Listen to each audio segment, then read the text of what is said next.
నమస్తే అండి అందరికీ. నేను మీ Madhavi Krishna. Welcome to my channel Madhavi Krishna's Navarasa Kathamalika Telugu audio stories. వినండి, వింటూనే ఉండండి ప్రతిరోజు సరికొత్త ఎపిసోడ్లని. ఓయ్ పిల్ల నీ గొప్పేంటి 21వ భాగం. నా జీవితంలో 2 అమ్మాయిలున్నారు. నవ్వుతూ భార్గవ్ చెప్పేది వింటున్న భాగ్యరేఖ ఒక్కసారిగా షాక్ తగిలిన దానిలా బిగుసుకుపోయింది.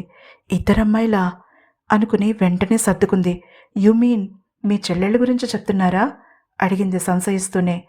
ఎందుకు తన ఆ ప్రశ్న అర్థరహితమని అనిపించింది భాగ్యరేఖకి. నో, అతని సమాధానం ఆమె సందేహం తీర్చేసింది. ఇక ఏమీ మాట్లాడలేదు భాగ్యరేఖ. ఎందుకో ఆశాభంగం కలిగింది ఆమెకి. అంతలోనే అతను స్నేహపూరితంగా తను చెప్పేది ఎంత ఓపికగా విన్నాడో గుర్తుకొచ్చింది. ఎలాంటి జడ్జిమెంట్ పాస్ చేయకుండా అంతా విన్నాకే మాట్లాడాడు అతను. తనెందుకు ఇలా సంకుచితంగా ఆలోచించి స్నేహాన్ని మలినం చేస్తోంది? కొన్ని క్షణాల పాటు తనని తానే అనలైజ్ చేసుకుని తన ప్రవర్తనలో లోపాన్ని వెంటనే సరిచేసుకుంది భాగ్యరేఖ. అప్పుడు ఆమె మొహం ప్రశాంతంగా మారింది. ఆమె కళ్ళు చెప్పమన్నట్టుగా చూశాయి. ఆమె ప్రోత్సహిస్తున్నట్టుగా నవ్వింది. భార్గవ తేలికగా ఊపిరి పీల్చుకున్నాడు. 2 అమ్మాయిలు అనగానే తనని ఉమెనైజర్గా చూస్తుందేమో అని భయపడ్డాడతను. సాధారణంగా అలాంటి కథ వినడానికి అబ్బాయిలు ఉత్సాహం చూపిస్తారు. ఏదో మసాలా ఉంటుందేమో అని వింటారు. ఆడపిల్లలైతే పూర్తిగా అపార్థం చేసుకుంటారు. కానీ భాగ్యరేఖ మొహంలో నవ్వు కనిపించేసరికి అతను రిలాక్స్ అయ్యాడు. ఇప్పుడు భౌతికంగా వాళ్ళు మన మధ్య లేకపోవచ్చు, కానీ నా మనసులో ఎప్పటికీ ఉంటారు అంటూ తన మెడలో ఉన్న చైన్ని బయటికి తీశాడు భార్గవరామ్. భాగ్యరేఖ ఆశ్చర్యంగా చూసింది అతని వైపు. ప్లీజ్ అర్థమయ్యేలా చెప్పండి. అసలే ఉదయం నుంచి చేసిన ఎమోషనల్ రోలర్ కోస్టర్ రైడ్ వల్ల ఐక్యూ లెవెల్ బాగా పడిపోయింది అంది రిక్వెస్ట్ చేస్తున్నట్టుగా. అతను చిన్నగా నవ్వాడు. మీరు ఎక్కువ మాట్లాడరు, కానీ మాట్లాడే ఆ 2 మాటలు ఆణిముత్యాలే అన్నాడు అతను నవ్వి. కానీ ఆ నవ్వు అతని కళ్ళ వరకు వెళ్ళలేదు. అతని చెయ్యి కొన్ని క్షణాలు ఆ ఉంగరం మీద బిగుసుకుంది. శీతల్ అమెరికాలో పుట్టి పెరిగిన ఇండియన్ అమ్మాయి. ఆమె తాతయ్యది పంజాబ్.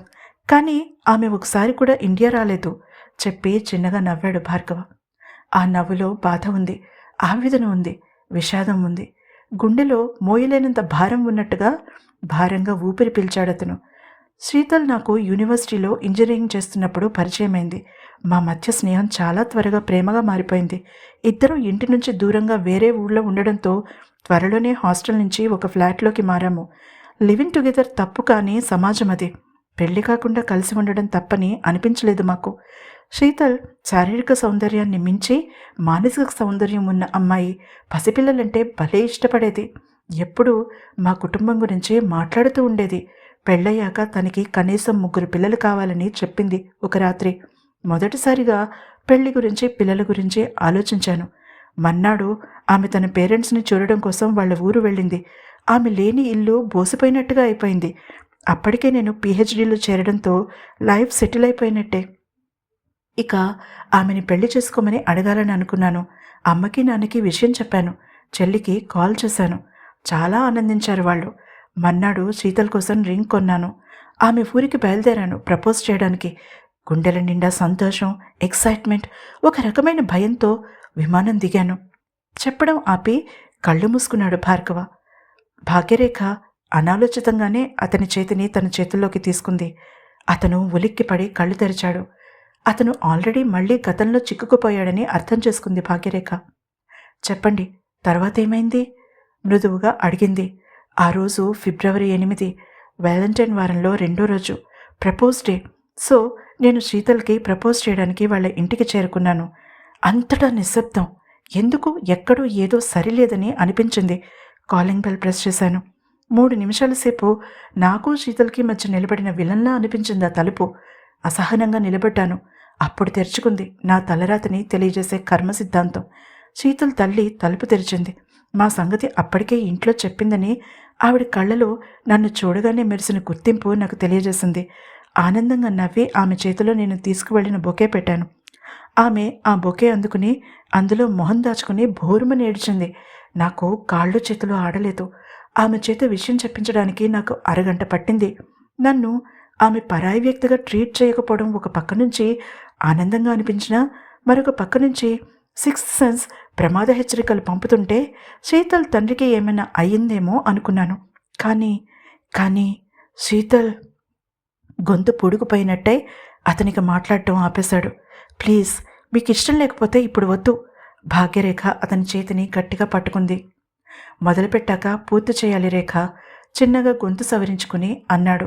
వాళ్ళకి 2 టేబుల్స్ అవతల ఒక అబ్బాయి హఠాత్తుగా లేచి నిలబడి ఒక మోకాలి మీద కూర్చుని తన గర్ల్ ఫ్రెండ్కి ప్రపోజ్ చేస్తున్నాడు. బీ మై వ్యాలంటైన్ సారిక, ఈరోజు ప్రపోజ్ డే కదా, ఒప్పుకో ప్లీజ్ అంటున్నాడు. ఆ అమ్మాయి అందంగా సిగ్గుపడి తల ఊపుతోంది. భాగ్యరేఖ బుర్రలో ఏదో చమక్మంది. ఈరోజు ప్రపోజ్ డే అంటే ఈరోజు. ఆమె తల తిప్పి భార్గవ్ వైపు చూసింది.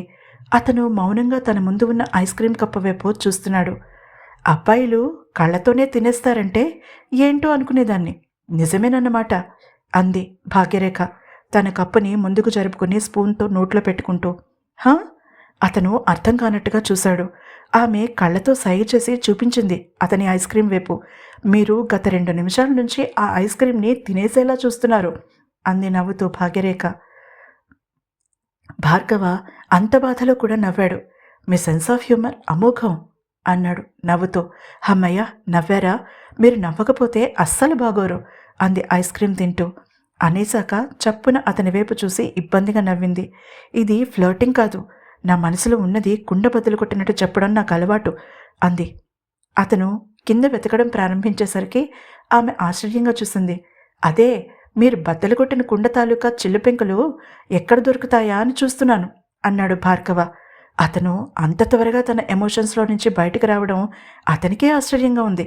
భాగ్యరేఖ కంపెనీ అలాంటిది అని అతను ఒక నిర్ధారణకి వచ్చాడు. అరగంట తర్వాత ఆమె అసలు విషయం చెప్పింది.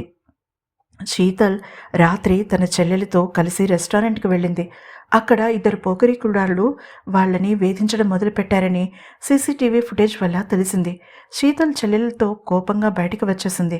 కార్ ఆమె చెల్లెలు డ్రైవ్ చేస్తుందట. ఆ కుర్రాళ్ళు వీళ్ళని ఫాలో అవ్వడంతో సీట్ బెల్ట్ కూడా పెట్టుకోలేదు. కారు వేగం పెంచింది. టర్నింగ్ దగ్గర కార్ అదుపు తప్పి పల్టీలు కొట్టి డివైడర్ని కొట్టుకుంది. స్పాట్లో చెల్లెలు చనిపోయింది. శీతల్ కోమాలో ఉంది. అండ్ యు నో వాట్ రేఖ? ముక్కు తన అరచేతి వెనుక భాగంతో తుడుచుకుంటూ అడిగాడు భార్గవ. భాగ్యరేఖ మాట్లాడలేదు, కళ్ళతోనే ప్రశ్నించింది ఏంటి అని. డాక్టర్స్ చెప్పారు ఆమె కోమాలో నుంచి బయటికి వచ్చేస్తుందని, నేను పెళ్లి చేసుకోవచ్చని. విషాదంగా నవ్వాడు భార్గవ. నాకు కంగ్రాచులేషన్స్ చెప్పారు, నేను తండ్రినయ్యానని. భాగ్యరేఖ గుండె కొట్టుకుంది వేగంగా. ఇన్నాళ్ళు తనే దురదృష్టవంతురాలనుకుంది. కానీ భార్గవిని గురించి, అతని విషాదం గురించి ఏమని అనుకోవాలి? నేను తండ్రిని కాబోతున్నాను. శీతల్ కడుపులో పెరుగుతున్నది మా ప్రేమకి ప్రతిరూపం. పాప పేరు ప్రణయ చెప్పాడు భార్గవ. అతని కళ్ళలో కన్నీటి పొర చూసి కదిలిపోయింది భాగ్యరేఖ. ఆమె అతని చెయ్యి పట్టుకుని లేచి నిలబడింది. పదండి వెళ్దాం అంది. అతను ఆల్రెడీ బిల్ పే చేసేశాడు కాబట్టి ఇక ఆలోచించలేదు. ఆమెని అనుసరించాడు. శీతల్ కోమాలో నుంచి బయటికి రాలేకపోయింది. తన కడుపులో బిడ్డతో సహా చనిపోయిందని అర్థం చేసుకోవడానికి భాగ్యరేఖకి పెద్దగా ఐక్యూ అవసరం లేకపోయింది. 2 కారులో కూర్చున్నారు. అతని చేతులు స్టీరింగ్ వీల్ మీద బిగుసుకున్నాయి. నన్ను బీచ్కి తీసుకువెళ్తారా అడిగింది భాగ్యరేఖ. భార్గవ ఆశ్చర్యంగా చూశాడు ఆమె వైపు. తన మీద సానుభూతి వర్షం కురిపిస్తుంది అనుకున్నాడు. తన కష్టం పగవాడికి కూడా వద్దని అంటుందని, ఇంకా ఏవేవో చెప్తుందని అనుకున్నాడు. కానీ ఆమె అందరిలాంటిది కాదని అర్థం కావడానికి అతను పెద్దగా ఐక్యూ ఉపయోగించవలసిన అవసరం లేకపోయింది. అతను నవ్వాడు, చిన్నగా తల ఊపాడు. సమాజం పదే పదే ఇచ్చిన తీర్పు వల్ల హృదయం తూట్లు పడిన ఒక అమ్మాయికి దేవుడు కర్కశంగా రాసిన నుదుటి రాత మూలాన ముక్కలు ముక్కలుగా పగిలిన హృదయంతో ఉన్న ఒక అబ్బాయికి మధ్య స్నేహం కుదిరింది. ఆ స్నేహం ప్రేమగా మారుతుందా? ఆమెలో ఉన్న గొప్పతనం అర్థం చేసుకుంటాడా ఆ అబ్బాయి? లేక ఓయి పిల్ల నీ గొప్పేంటి అని అడుగుతాడా? కాలం నిర్ణయించాలి. ఈ ఎపిసోడ్ కనుక మీకు నచ్చినట్లయితే తప్పకుండా లైక్ చేయండి. అలాగే నా ఛానల్ను సబ్స్క్రైబ్ చేసుకోవడం మర్చిపోకండి. తర్వాత ఎపిసోడ్ కోసం రేపు ఉదయం వరకు ఎదురు చూడాలి. అంతవరకు సెలవు.